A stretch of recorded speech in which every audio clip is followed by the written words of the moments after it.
क्या आपको महसूस होता है कि इस बार रमज़ान में आपका दिल नहीं लग रहा?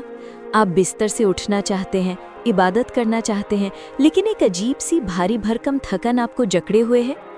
आपको लगता है कि शायद नींद पूरी नहीं हुई या शायद रोज़े की नकाहत है। लेकिन सच तो ये है कि आपका जिस्म नहीं, आपकी रूह थक चुकी है।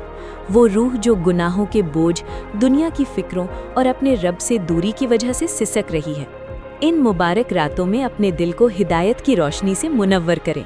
तौबा, निदामत और सच्ची कहानियों के साथ अपनी आखिरत संवारने के लिए नॉलेज एंड स्टोरी को सब्सक्राइब करना न भूलें। आज की ये कहानी आपको बताएगी कि इस थकन को कैसे दूर करना है, इससे पहले कि ये आखिरी 10 रातें भी हाथ से निकल जाएं।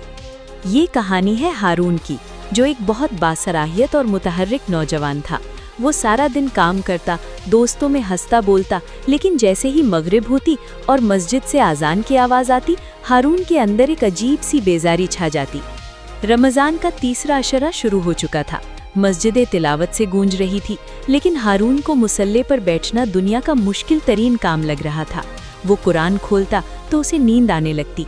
वो दुआ के लिए हाथ उठाता तो उसे समझ ना आता कि क्या मांगे।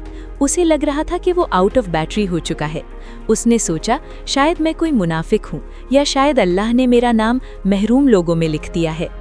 एक रात हारून इशा के बाद मस्जिद के पिछले हिस्से में लेटा हुआ था। उसकी आंखों में आंसू थे, लेकिन दिल पत्थर हो चुका था। उसके बराबर में एक अधेड़ उम्र का आदमी बैठा था, जिसका नाम कासिम था।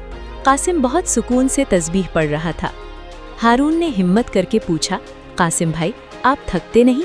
मैं जवान हूँ, लेकिन मुझसे 2 रकत नहीं पढ़ी जा रही। मेरा जिस्म टूट रहा है।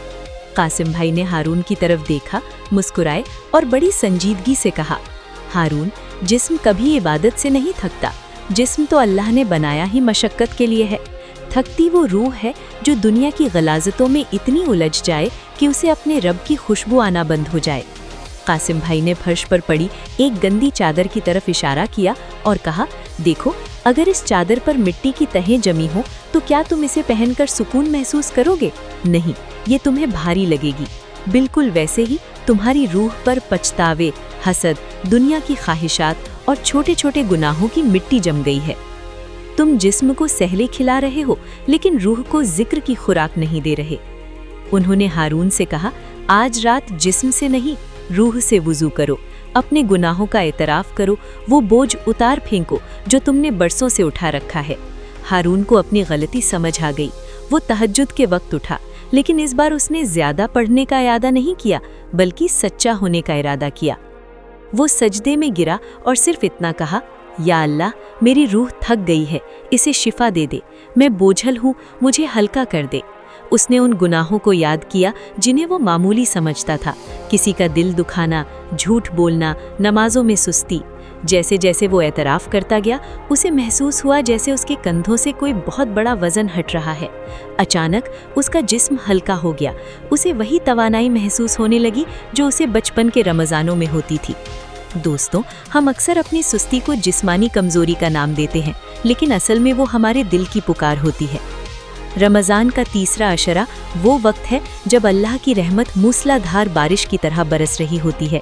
अगर आप इस बारिश में भी शुष्क है तो अपना बर्तन चेक करें, क्या वो गुनाहों की मिट्टी से उल्टा तो नहीं पड़ा? अपनी रूह का इलाज तौबा से करें। जब रूह तरोताज़ा होती है तो जिस्म 20 रकत क्या, पूरी रात खड़े होने की ताकत पाता है। अपनी रूह को आज़ाद करें, इससे पहले कि ईद का चांद नज़र आ जाए और आप अभी तक थके हुए रह जाएं।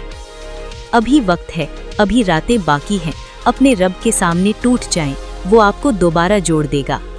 याद रखें, थकान आर्जी है, लेकिन इन रातों का अज्र हमेशा के लिए है। अगर आपको भी ऐसी ही थकान महसूस हो रही है तो कमेंट में या अल्लाह मदद लिखें और इस वीडियो को किसी ऐसे दोस्त के साथ शेयर करें जो हिम्मत हार रहा हो। लाइक और नॉलेज एंड स्टोरी सब्सक्राइब करना न भूलें। अल्लाह आपकी रूह को सुकून अता फरमाए। आमीन।